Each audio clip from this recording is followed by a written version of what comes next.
Well, hey, for those of you who do not know who I am, I want to introduce myself to you just real quickly. My name is Mike. I am the youth pastor here at Cedar Point Church. I am happily married to my amazing wife, Katie. I don't think she's in here right now, but that is her. Yes, I'm married up. I know it, right? I definitely married up. And that little boy there beside us, that is our 5-year-old son, Cade. He is in kindergarten. He just started it over at Justice like a couple of weeks ago when school started out. But that is my amazing little family and everything like that. So I just want to introduce y'all to us and make sure that you guys know who I am. So if you see us out at a game or out of school or something like that, make sure you come up, say hi to us. We'd love to connect with you, get to know you a little bit more, and get to know you better. But before we jump into the message, I need you all to do a few things for me. And there's a few things that I just need to make you aware of, okay? So I need you to look up here at me. And I need you to say this after me. Say, next week. I think we can do better than that. Come on. Next week. There we go. Next week, we are starting a brand new series, okay? And the series that we are starting is called Coffee Talk. Coffee Talk. Now, I don't know who in here likes coffee. Does anybody in here like coffee? Okay. I like it. Awesome. Who here doesn't like going to coffee? Who here likes going and getting coffee and being in the store and smelling the coffee? And yeah, y'all are my people then. Okay. I love going to coffee shops. As a matter of fact, my wife and I, we try to go on morning coffee dates after we drop my son off at school before we have to come into work. And yeah, it's our little thing. So, hey, you'll get there one of these days. But one of the things that I've noticed, anytime I've ever been at a coffee shop and I've started a conversation either with my wife or with my friend or somebody that I'm there with, it just seems like that coffee shop conversation flows a whole lot more easier, doesn't it?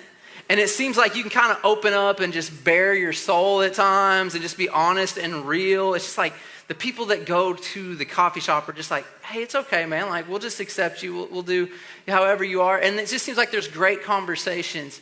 And what I want to do next week and throughout the course of this series, Coffee Talk, is just have a conversation with you all like we're sitting down in a coffee shop that is real, that is something that you can ask questions and get questions answered to. And here's what we're going to do for this series. I'm going to answer the tough questions that you have about God, about the Bible, about the church, and about Christianity in general. And so as you were seated tonight, there was one of these little pieces of paper on your seat that says coffee shop on it, okay? On that sheet of paper is a spot for you to write down your question. If you have a question, write down. If you have a friend you were in class or something, and your friend asked you a question and was like, hey man, have you ever thought about this? And they asked you a question, you're like, you know what? That is a really good question and I don't have an answer for you to. Here's your opportunity to write that down. What's going on back here? Is everybody okay? What do we got? Everybody good? Okay. So here's your opportunity to ask any question you want. If you'll look at it, you don't have to put your name on it. You don't have to put your phone number. You don't have to do anything. It's completely anonymous. This is an opportunity for you to be able to write any question that you want down. And here in a little bit later on in our service, you're going to find more information about where you need to put that piece of paper after you've asked that question. But are y'all ready to jump into this message tonight? All right. I'm ready to jump into it. I need y'all to do a couple of things for me, though. As we're getting into this message, I need y'all to do just 2 things for me. First thing that I need you all to do, number 1, if you're talking, I need you to stop talking. I need you to sit up straight, put your feet on the floor, get ready to take lots and lots of notes and listen and engage with me. And don't be talking, don't be going in and out. I'm going to ask, if it's an emergency, if you got to go, go, trust me. But if you can, please don't be going in and out and moving around, because I want this to be a place that people can come and they don't have to worry about distractions or anything like that. So I'm going to ask, as we jump into this message, as I pray again, that you guys would just stop talking, not be moving around. Let's take lots and lots of notes, because I think the things that are going to be shared tonight are things that you're going to need to look back on. But not only the things that you need to look back on, they're things that you're going to be able to direct your friends to and share with them that maybe they are not here tonight, but you're going to have the notes to be able to do that. But even bigger than those two things, I believe God is going to speak to each one of your hearts as the message is going on. And when you have your notebook out and you are ready to take notes, you're going to be able to write down specifically what God is speaking to you, which is the most important part of tonight, is you hearing from God for yourself. So with that being said, let's pray, and then we're going to jump into this message. So Father, I thank you for the fact that you are here. I pray, Father, that you would just be with each and every single one of us. Help us to open up our hearts to you, to hear your word and to hear your message tonight. But most importantly, Father, to hear your voice speaking to us. I pray that you just help us to pay attention, give us direction about our futures, the things that you want us to do, and speak to us. And we love you and we praise you and we thank you for that. In Jesus' name, amen. Well, I want to start off by asking you a simple question tonight. Have you ever gone to eat, whether breakfast or lunch, and then you don't eat anything else for a few hours, and then the next thing you know, you're either looking at yourself in the phone or in the mirror, and you realize that you have something stuck in between your teeth? Anybody ever had that? Somebody said, no, you've never had food stuck in your teeth? Do you have teeth? I don't think you have teeth if that's the case, huh? Have you ever experienced that? And you think back throughout the course of your day, though, and you're like, I had conversations with my friends. I had conversations with other people, and nobody said anything to me about having something in my teeth, right? Is that not irritate you? It irritates me. Because I'm I want to know. If I got something hanging in my teeth, I want you to tell me about it. Anybody here ever had maybe a little booger giving it a dangle? Just kind of hanging out right there, Nobody tells you about it. And before you know it, you're like, how long has this booger been hanging out of my nose?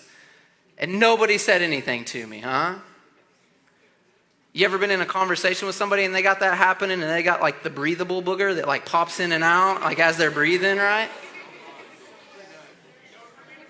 You're trying to listen to their conversation and all you can think is is it going to fall off this time? Where'd it go? Oh, there it is. Is it going to fall? Oh, there it went. And if you've ever had that happen to you, you're just why did nobody tell me about it, right? Or how about this one? How about you were getting dressed, or maybe you just finished going to the bathroom, and you got your button buttoned, but your zipper got completely forgotten about in the middle of that whole thing. And you're just going throughout your day, and then before you know it, you realize your pants have never been zipped. And you're just why did nobody tell me about this? Why did nobody give me that heads up? And your whole conversation in your mind is, I wish somebody would have said something to me, right? Can I tell you, I've got one that's even better than all of those. Listen to this. I have the king of, I wish somebody would have told me. I was over at a party. It was a pool party. We're hanging out with all of our friends and everything. We're having just a really good time. Everybody's joking. Everybody's cutting up and laughing. And one of my friends pulls me aside and they're like, hey man, you know what you should do? You should go to the host of the party and ask them if their dog can swim. They just got a new dog. Ask them if their dog can swim. And I'm like, that's kind of weird. Why would you do that? And my friend is like, no, it'll be funny. Just go and ask the host. Ask them if their new dog can swim and everything. And I'm like, why? What's the point of this? And he's like, just do it, man. It'll be really funny. I'm like, okay, I want to fit in. I'll do this, right? So I go to the host of this party, and me and the host are just kind of sitting there chatting. We're making small talk, and then I'm like, hey man, I got to ask you something. I know you got this new dog. Can your new dog swim? And the host of this party looks at me, and it was I cannot believe you just asked me that question. he looked at me in this way, like, really? Like, I want to just like thump your head right now for asking that. I cannot believe you just did that. And then he begins to ask me, like, who put you up to that? Who asked you to say that? And I'm like, confused. I'm like, what just happened? I thought this was going to be funny. I don't know what's going on. And so here I am with this like dumbfounded, confused look on my face. And I don't even say anything. I just kind of like point at my friend like, that guy did it. He's the one that told me to do it. And when I pointed, we both looked at my friend, and our mutual friend is over there laughing his head off. Like, he literally is in tears, crying. His stomach is like cramping up because he is laughing so hard. And later, I found out why my friend was laughing so hard. And it was one of those moments where I wish somebody would have told me. I wish somebody would have told me. And come to find out that the host of this pool party, him and his family actually had just lost their dog, and it actually had drowned it in the pool because it couldn't swim. Messed up, right? My friend, it's like, I need a better friend for starters. I literally felt like I just wanted to like disappear in that moment. I tell you what, like, I wanted just to like go and just like disappear, never be seen or heard from ever again. But it was one of those moments where I was just like, I wish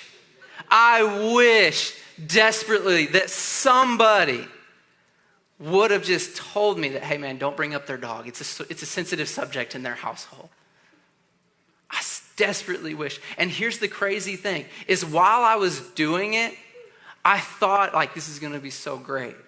This is going to be so funny. This is going to be so cool. It's going to end up so great. We're going to have this great laugh, and it's going to be funny, and I'm going to be accepted, and all these different things were going through my mind. But look at me, and I don't want anybody to miss this. As you go throughout your life, there are going to be times that you're in situations in high school and in middle school and even in your adult life where you're like, this feels right. This feels good. This is going to get me something that I've always wanted. And this is just what I should do. That once you get past it, later on, you're going to look back on it and be like, what in the world was I thinking? I wish somebody would have told me not to do that. You're going to look back on it and say, I wish I would have listened to my friend. I wish my friend would have told me, hey, don't hang out with that person. Don't go to that party. Don't take and go and do that. You're going to find out, and there's going to be those times that you're going to look back on your life, and you're going to say, you know what? I really wish somebody would have told me not to date that guy or that girl. There's going to be times where you're going to look back on your life, and you're going to be like, you know what? I wish somebody would have told me that my parents actually knew what they were talking about. Hear the room get silent on that one. You're going to have those moments in life that you're going to look back on and be like, I wish somebody would have told me not to do that. I wish somebody would have told me about this. So here's what I want to do tonight. Real quick, real brief. Just not as a pastor, but simply just as like somebody that maybe is like an older brother to you. I just want to share a few things with you that I wish somebody would have told me when I was in high school. I want to share a few things with you that I wish somebody would have told me when I was in middle school. Because if I would have done these things, and if I would have listened to him and had somebody stand up and tell me these things in a loving way, I could have saved myself from a lot of pain, a lot of shame, a lot of guilt, a lot of confusion, a lot of really poor decisions and choices. And because I went through those things, I want to share these things with you so that maybe you can learn from my mistakes and that you don't have to deal with the shame that I had to deal with. You don't have to deal with the guilt that I had to deal with, that I've had to push through and fight through and carry into my adult life. So with that being said, the very first thing that I want you to write down in your notes that I wish somebody would have told me when I was in high school, when I was in middle school, is this. is that God can be trusted. Is that God can be trusted. Is that God can be trusted. Now here's the thing.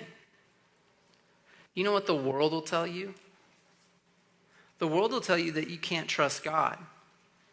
Because how can you trust in God when you've never seen him, right?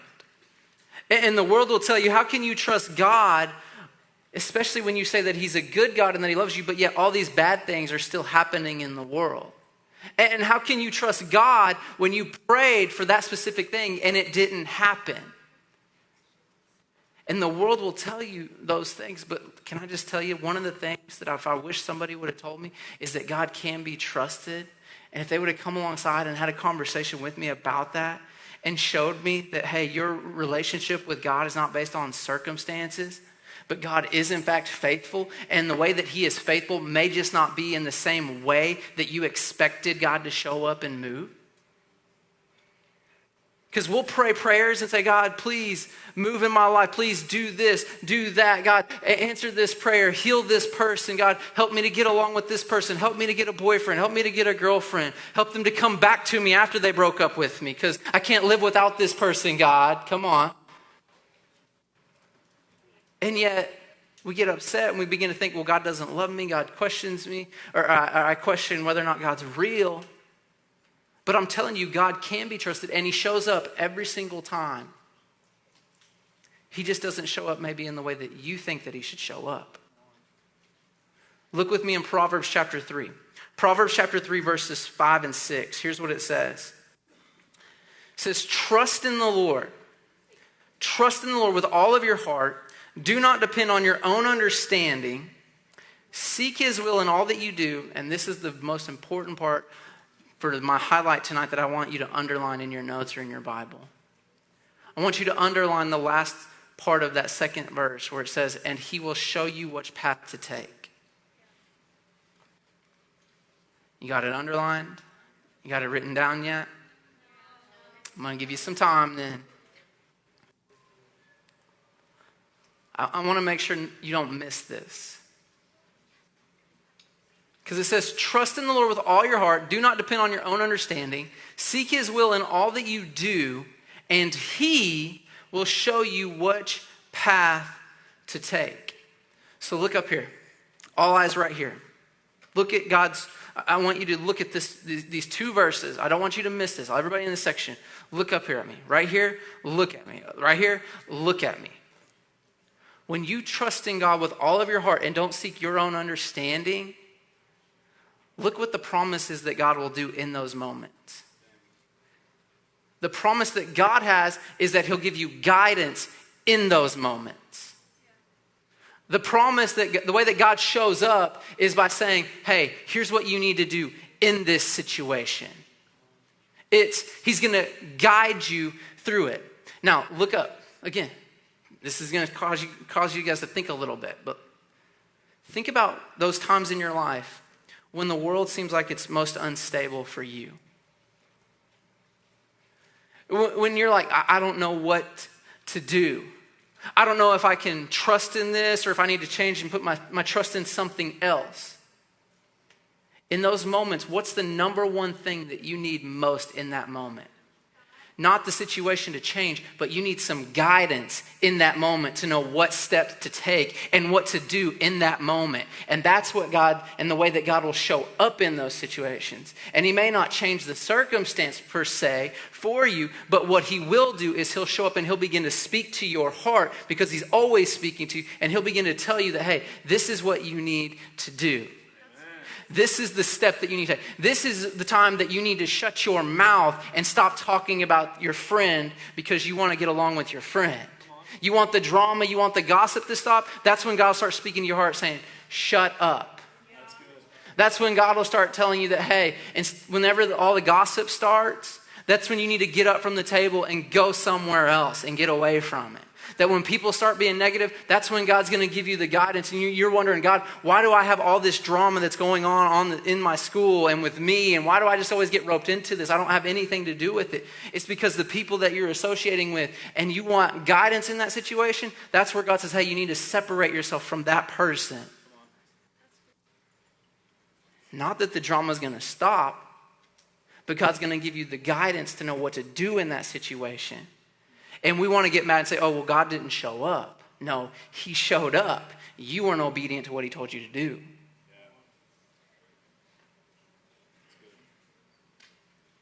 Let me show you another way, another promise, the way that God will show up. Because I've had to learn that God is faithful no matter what. That he can and is the one that we can trust at all times, no matter what our circumstances say. In Hebrews chapter 4, look at this. It says, so then, since we have a great high priest who has entered heaven, Jesus the Son of God, let us hold firmly to what we believe. This high priest of ours understands our weaknesses, for he faced all the same testings we do, yet he did not sin. So a little bit of history lesson for you. In the Old Testament, before Jesus died on the cross, before he became the perfect sacrifice for each one of our sins, what people had to do to be forgiven of their sins was they had to bring an animal sacrifice to the priest. And they basically had to say, okay, this animal has to die in my place so that I can be forgiven of all of my sins. And that was good for an entire year. And each year they were having to redo this sin sacrifice. And so finally, Jesus came down and he became the perfect sacrifice of all time to do away with all the animal sacrifices. And his blood became the ultimate sacrifice for everybody's forgiveness for all time from that point forward. And so what you would have to do to be forgiven is you'd have to appear to the high priest. And the high priest, who also had to be forgiven of his sins, if he was a good high priest, would relate to you and show you mercy in those moments and grace because you are a human being just like them. And what this passage is telling us is that when you're in those moments where your life seems unstable, is that you can show up and go to God and hold firm and stand firm to what it is that you believe in, because Jesus, who was God, walked this earth as a man, and he understands what it's like to be tested. He understands what it's like and everything that you're going through. He knows what it's like to be abandoned. He knows what it's like to have people lie about him and gossip about him and not tell the truth about him. He knows what it's like to have people despise him for no reason whatsoever. He knows because he experienced all of those things. He knows what it feels like to be betrayed. And so what we can do in these moments where our life is unstable, we can come to God because he understands our weaknesses. He knows exactly what we need in those moments. And look at the very next verse, verse 16. It says, because he understands the same testings, let us come boldly to the throne of our gracious God. There we will receive his mercy and we will find grace to help us when we need it most. So look up here. When you go to God, look what this verse tells us God's promise will be that he'll show us. Look how it promises that God's going to show up and that you can trust him. You can trust when you come to God that he's going to do these things in your life. He's going to show you grace. And he's going to show you mercy. He's going to give you mercy in that moment to help reassure that, hey, you can make it through this. He's going to give you grace to give you the strength to keep taking the steps forward as he guides you, as we learned in Proverbs chapter 3. But it's going to take you trusting him. And you can trust in him. These are the promises that God gives us. That, hey, I'm going to show up. I'm going to help you. I'm going to give you guidance to know how to step through that uncertain time in your life. This is how come I know that you can trust God. In those times where you're looking around like, I don't see God. No, he's there. He's given you the strength to get out of bed and keep moving forward. He's given you the reassurance that, hey, you're going to make it through this. You can keep walking. He's speaking to your heart saying, hey, do this. Take that step. That's how God is showing up. That's the promises that he shows up.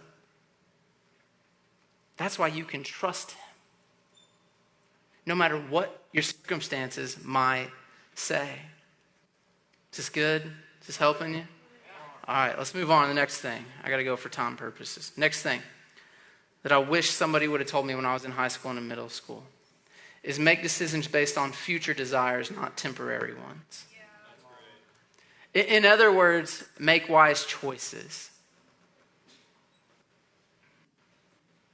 We get so caught up in what are people going to think about me now? What do I want now? It's now. And we need to learn to start making decisions based on future desires. Like, let's just be honest. Like, you can cook a meal, right, in the microwave. Come on. Like, y'all know. Some of y'all live in the microwave, in front of it. Like, and just, let me just say this. If something spills in the microwave, don't just leave it in there. Clean it up. Y'all making your moms and dads clean out the microwave because your whatever blew up in there and just leave it hanging. Your Hot Pocket exploded and you're like, I'm just going to eat it anyway. It'll be fine. And you leave all the inside of it in the inside of the microwave lit.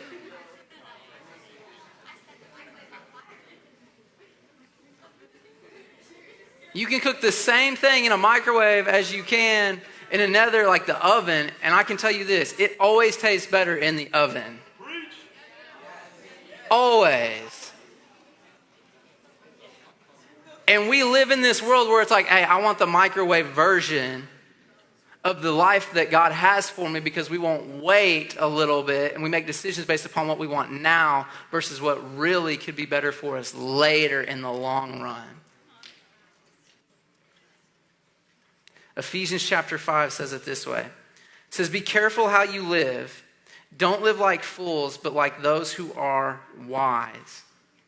Make the most of every opportunity in these evil days. Don't act thoughtlessly, but understand what the Lord wants you to do. What this is encouraging us to do is to make wise choices. That we don't just go through the motions, that we live this life carefully, that we don't walk around just making foolish decisions, that we take some time to think and process through something. Now, I don't know how things are in your home, but in my house, I'm the protector of the house. And what that means is if a spider gets into our house, it is my job to kill said spider. Here's what it also means. If there is wasp in the house, it is my job as protector to defend my wife, to defend my son from the death of that wasp and put that wasp to death no matter what. And one time, there was a whole colony of wasps that decided they wanted to live on my front porch. And I was like, nah, this is my house. Y'all can find somewhere else to live. Matter of fact, you can't find somewhere else to live because I'm going to take you all out. So I remember it being the middle of the day, and I'm looking at this big wasp nest, and I'm thinking, how in the world am I going to do this? So I went to the garage. I grabbed a big broom. Because as you guys haven't noticed or yet, I'm a little kind of short guy, okay? Just going to say it. So I can't reach. And so I got this broom, and I'm like, I'm going to smack this wasp nest down, and I'm going to destroy them and let them know what's going on. And as I got closer, all of a sudden, all these wasps started coming out of it and flying around. And in that moment, I had to make a choice. I can either run away and fight another day, or I can fight this battle right now and get stung 1,000,000 times. So I decided, you know what? This probably isn't the wisest thing to do. I don't want to get stung. So I went to the store and I got some wasp spray. I was like, I'm going to hit them from a distance. Tat, tat, tat, right? So I get out there and I get close. And as I get close again, all these wasps start flying around. And then in my mind, I'm thinking, okay, if I'm going to shoot all these wasps, I'm going to have to do it like one at a time. There ain't no scope on this little spray bottle that's going to kill them. Sorry. Not Army sniper. I'm not going to snipe them with this thing. So I'm like, how am I going to do this? So I backed away and I started reading the back of the wasp bottle. And here's what it said. It said, if you're going to kill wasps, to do it either very first thing in the morning or right at the end of the daytime, because they're all coming back to the nest and they're all starting to go to sleep. And so you kill them in their sleep. How cool is that, right? You're like assassinating wasps in their sleep. So here I am, I waited, it's like almost dark, and I go out there and I could get like really close to the nest and they're not even like coming out or anything. So then I got to like kill and wipe out this entire wasp nest, and I avoided getting stung. But it took me making some wise choices before then to put the broom down, to not go into the battle in that moment, thinking I'm going to take on all these wasps when they're flying around. I had to be wise in that. And look up here, there are many of you that are going into your schools and into the middle of hornets' nests at your homes, and you're getting stung, and you wonder why you're getting stung, and it has nothing to do with what's going on. It has everything to do with the fact that you're not thinking it through and making some wise choices in the middle of it.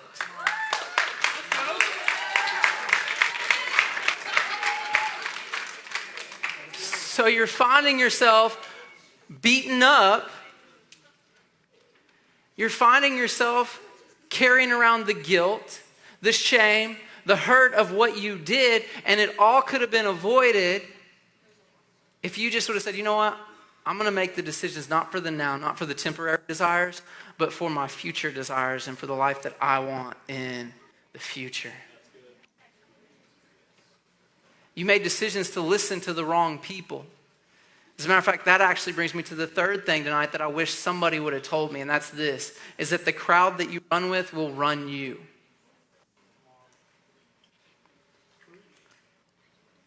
The crowd you run with will run you. Here's what I mean.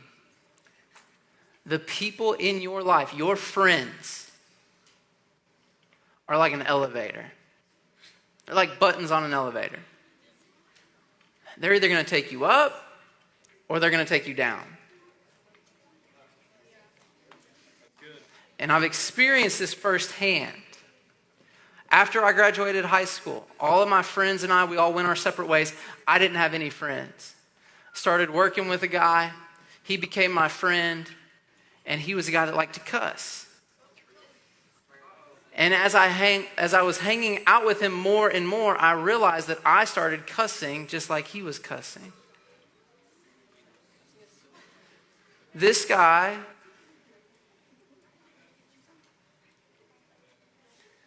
was a guy that he had an unhealthy view of women.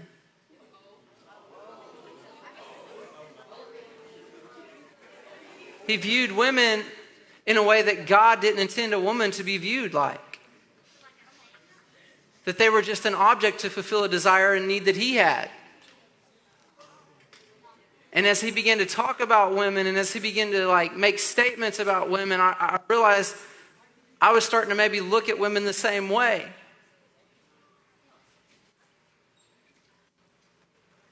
This is why it's so careful about who you surround yourself with.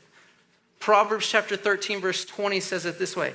Become wise by walking with the wise, hang out with fools, and watch your life fall to pieces.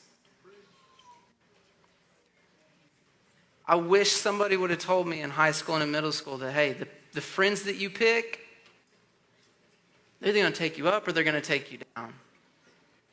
And here's what's amazing about the Bible, is it actually tells us what a real friend does. Proverbs 27 verse 17 says it this way. It says, as iron sharpens iron, so a friend sharpens a friend. So if you want to look for real friends, here's what a real friend does. They improve you. They make you better. They look out for your interest. They're the people that are going to help you be the best version of yourself. A real friend is that person that's going to sit there and tell you when you're starting to drift off course. They're going to tell you what you need to hear, not what you want to hear. A real friend is going to tell you what you need to know. You're not going to have to wonder with a real friend. You're not going to have that conversation in your mind of I wish somebody would have told me. A real friend will tell you. And not only will a real friend tell you, not only will a real friend be there for you, but a real friend will be there when you're struggling. And this is the last thing that I want you to write down in your notes that I wish somebody would have told me, is that it's okay to struggle, but it's not okay to struggle alone. As we go throughout life, we're going to have struggles. It's a reality. You're going to have them. It's not going to be smooth sailing. There's going to be times where even maybe decisions that you have made cause you to struggle with things. Maybe sometimes it's decisions that other people made that you're struggling with. Maybe it's just the thoughts that are going on in your mind. But can I tell you something? You don't have to go through that alone. It's okay to struggle, but it's not okay to struggle alone. Ecclesiastes 4 verses 9 and 10 says, 2 people are better off than one, for they can help each other succeed. If one person falls, the other can reach out and help, but someone who falls alone is in real trouble. 2 people are better off than one. But it's not just having people around. You got to make sure, again, that they're the right people. Because the people that you choose to do life with, they're going to steer your life in a direction. It's either going to be towards the life that you want or away from it. So here's what I want to do in this moment. I want to encourage you. If you're struggling, I want to encourage you if you're here and you're really wrestling with just, I don't know what to do. Maybe you're questioning whether or not God is real. What I want to encourage you to do just in this moment is close your eyes and bow your heads.